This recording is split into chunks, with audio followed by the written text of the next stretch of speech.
Hey, let's do some math today.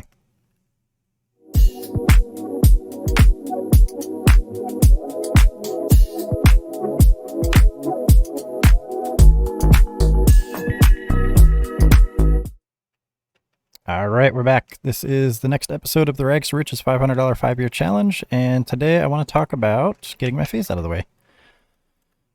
So earlier in the Discord, I posted a breakdown of how I calculate my sell targets. I mentioned this in a previous episode, and I've done it in a couple chats. So I just want to walk through how I do it on video, just to kind of keep some context. So the purpose of racking up these dividends is not to hold them forever, right? Not every position I want to hold, like Tesla and Clip, for example, they're higher risk. So I'm not looking to marry them. I'm just looking to achieve a goal. Okay. And if I can achieve that goal more efficiently, I'm going to prefer that. So what I mean by by achieving a goal early or more efficiently is if I plan to buy these and hold them for 5 years, for example, if I can hit the same level of profit that I would have 5 years from now earlier, I will do that. And I can do that through a sell order. So the easiest way that I can think to explain this is to discuss what cost basis is. So when I buy shares of a dividend stock, for example, it costs me a certain amount of money.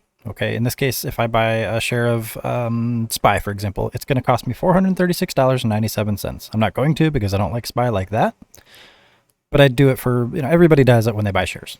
Okay, so the cost basis for that one share is that number. Okay, if you buy more shares, you can then find an average, and that's what we call our average or cost basis.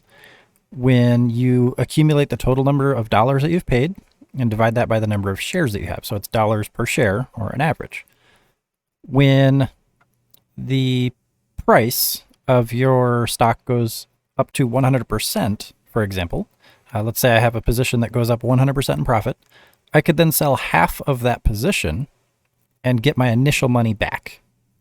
Okay, hopefully that makes sense. So if I spent $100 to get some shares and the position goes up and now it's worth $200, I can sell half the shares right there, get the initial 100 back, and then the shares that I have, the remaining half of those shares are 100% free. They're paid for.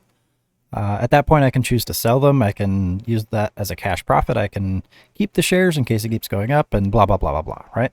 The overall purpose of cost basis is to identify our holdings versus the cost it took to create them, okay? Now, we can apply this concept to dividends as well, and that's kind of what I wanted to talk about in this video. When I collect a dividend, say 70 cents, just to keep things simple, my cost basis for that share, every individual share that is eligible to receive that payout, gets reduced. The cost basis gets reduced by that amount. So the example that I use in the Discord is Tesla, TSLY. It's a yield max ETF that tracks Tesla as a benchmark. So it's a relatively cheaper one. So let me just go ahead and pull that up. Okay, you can see it's $11.72. It's not going to break the bank. I have 13 of them. Sorry, my screen's way over there. And I get an average of about 70 cents per share as a dividend. Okay, now it's a monthly payout, and my schedule for this is 5 years. So there's 12 months in a year, right? Every month I'm going to get a payout, so 12 payouts per year across 5 years at a rough average of 70 cents per payout. That's 60 payments, which is $42. Okay, so my profit per share from dividends alone on every share of Tesla that I have over the next 5 years is going to be $42. All right. As I add shares, I will be spending more money and I will be getting more shares, which means I get more dividends, so on and so forth. So there's different time horizons, but every share has a unique cost basis. And we just prefer to look at them as an average, but we're going to look at the unique cost basis here. So if I took that $42 profit that I would have had per share at the end of 5 years, right, 60 payments from now, and I add that to my average price right now, if the price shoots up to that level within the next 5 years, I could just sell it right then and there and still achieve the same goal. Okay, so that's the point here. I don't have to wait for the entire 5 years to run past. If it wants to run up sooner, I can. So just look at the math right now. If it's a rough, let me just pull up stock analysis here, just so we can take a look.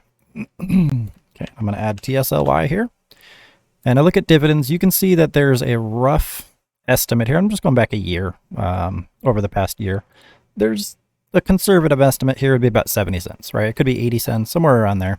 So I'd say just for now, 70 cents is good enough. That's all I care about. Okay, I just want to get an eyeball.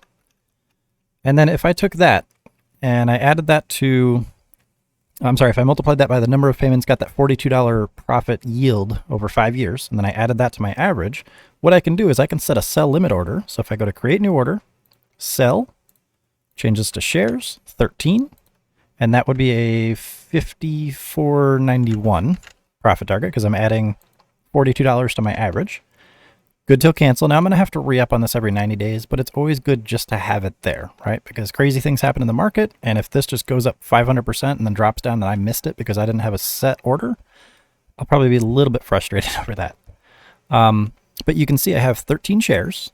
My cost basis is $12.91, and this is telling me that if this order gets filled, this $170 gets turned into $713.83. So that is $42 per share more than I've paid, which is exactly what I will get in 5 years if I just wait. Okay?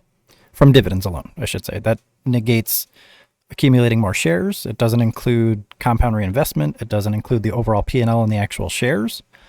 So all those have to be considered as well. But for right now, and once a month, every time I buy new shares, I'm just going to calculate this order, this level, and update the order. And then that way I'll just have them rolling, and then I don't have to worry about anything. So, oh, I bought one with unsettled funds, so I can't do that until tomorrow. Not that I think it's going to get filled, but why take the chance, right? I'm doing this for demonstration purposes. I don't want to have a stupid restriction on my account for a year just because I wanted to speed up the process. So I could just set this order tomorrow. Now what I'm going to do here is I'm also going to look at Schwab. So let me just look up the SCHD. So let me pull this one up here. Okay, and ideally we'd want to do this for every single dividend position in our portfolio if we don't intend to hold it. Okay, so actually, yeah, we'll use Schwab. Okay, we can see here this is a quarterly payout. Okay, so quarterly means we're not going to get a payment every month. We're only going to get 4 per year. For 5 years, that's 20. Okay, so again, if I take this and it's roughly, let's say 50 to 60%, so 55 cents. Okay, so let me just go ahead and pull up my notepad over here. Calculator as well. So if I do 55-cent payments times 20 payments, that's $11. Okay, so for SCHD, I'm going to add $11 to my average on one share. So create new order, sell one, and my average is $69.98, so I'm going to set $69.98 plus 11 is $80.98. Now that seems a lot more achievable, right? And you know, there's all the likelihood in the world that this stock could move up just that small amount. And the reason it's a smaller amount is because I'm getting fewer payments to project that 5-year profit. Okay. So I don't want to make this video super long. I want to try to keep these as short as possible because I know a lot of you guys are working, but hopefully this made sense. And again, just the process is very simple. I'm going to go through each dividend. I'm going to look at an average dividend payout. I'm going to figure out how many payments I'm going to get over the next 5 years, whether or not it's a stock that I want to keep or sell. And if I can achieve that 5-year goal sooner, I'm going to just add that profit number to my my average, my cost basis for the shares alone. And if it goes up and hits that sell order, I sell it, I lock it in. 5 years is fast forwarded into maybe 2-3 years. And we've got an easy profit on our hands. We can take that money, put it back. We can keep the, we can just rebuy the shares if we want. If we got a net P&L, obviously it would be a profit if it's running up and hitting a limit sell order. There's all kinds of things we can do. And it's very easy to just kind of figure out this stuff ahead of time and just set it and forget it. I'll just check these once a month and just update them as I buy new shares, and we'll be good to go. So I will end the stream here. Thank you very much, and I hope you guys have a good day.